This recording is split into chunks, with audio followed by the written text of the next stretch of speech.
In today's world, reality often mirrors fiction in ways that are both fascinating and unsettling. As we navigate the labyrinth of the 21st century, the echoes of dystopian literature resonate in the air around us, casting an uncanny parallel between the world of ink and paper and the realm of flesh and bone. The dystopian genre, often dismissed as the feverish imaginings of pessimistic minds, has, over time, proven to be a prophetic mirror, reflecting societal trends and potential pitfalls with eerie accuracy. It's as if the authors of these works had a time machine or a crystal ball, allowing them to peer into the future and then etch their visions onto the blank canvas of a page.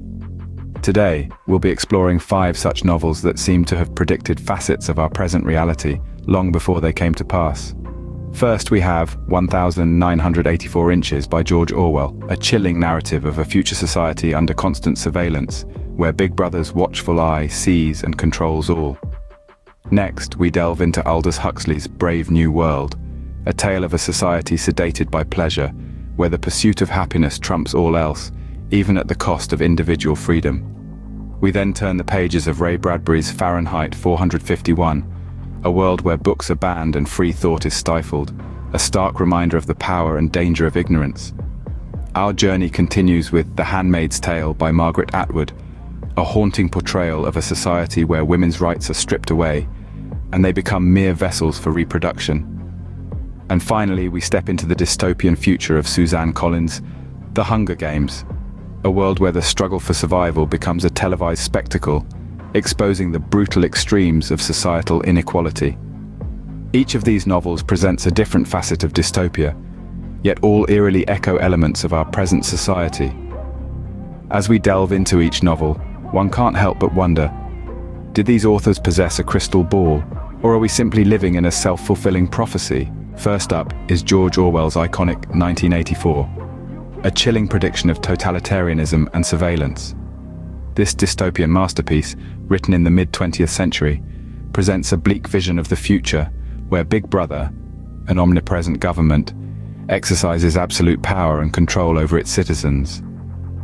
The novel's protagonist, Winston Smith, navigates this oppressive society, living under the constant watch of telescreens and the thought police. Orwell's vision of a 1984 is rooted in the theme of surveillance. In the novel, the party uses telescreens, hidden microphones, and informants to monitor the actions and even the thoughts of its citizens. This invasive surveillance serves as a tool of control, stifling dissent and maintaining the party's absolute power. Fast forward to our current era, and we find ourselves grappling with similar issues. With advancements in technology, surveillance has taken on new forms. From our smartphones to our internet browsing habits, every digital footprint is traceable. Governments and corporations alike can monitor our actions, often under the guise of national security or personalized advertising. Orwell's second theme, thought control, is also strikingly relevant today. In 1984, the party manipulates language and information, distorts historical records, and promotes propaganda to control the populace's perception of reality. Today, we witness similar strategies in the form of fake news, misinformation campaigns, and censorship, all tools used to sway public opinion and control narratives. Lastly, Orwell's depiction of totalitarianism, a system where a single entity holds absolute power and suppresses opposition, resonates with modern-day concerns about the erosion of democracy and the rise of authoritarian regimes. In essence, Orwell's 1984 is not just a work of fiction, it's a cautionary tale about the potential pitfalls of unchecked power, loss of privacy, and manipulation of truth. As we continue to navigate the complexities of our modern world, Orwell's vision serves as a stark reminder of the potential dangers of unchecked power and the erosion of individual freedoms. Next is Aldous Huxley's Brave New World, a vision of a future where happiness is manufactured and individuality is lost. In this dystopian masterpiece, Huxley paints a chilling picture of a society steeped in consumerism, where citizens are conditioned from birth to crave constant satisfaction, and where individuality is sacrificed for the sake of stability. Huxley's vision echoes in our reality today. Our consumer culture, with its relentless pursuit of the new and improved, mirrors the insatiable appetite of Huxley's characters for artificial happiness. Moreover, advancements in genetic engineering have brought us eerily close to Huxley's world of designer babies and predetermined roles. But perhaps the most chilling parallel lies in the loss of individuality.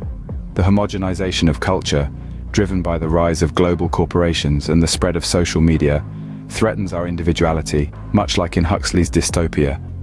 Huxley's Brave New World forces us to question our relentless pursuit of happiness and uniformity at the expense of our individuality and freedom. Scene script. Finally, we have Fahrenheit 451, The Handmaid's Tale, and The Hunger Games, each presenting a unique dystopian vision. With Fahrenheit 451, Ray Bradbury offers a chilling portrayal of a future where books are outlawed and firemen burn any they find. The narrative grapples with the theme of censorship, particularly through the lens of media control.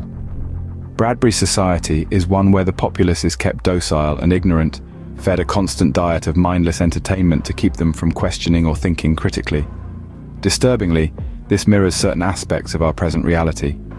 In an age where misinformation and fake news are rife, the control and manipulation of information is a pressing concern.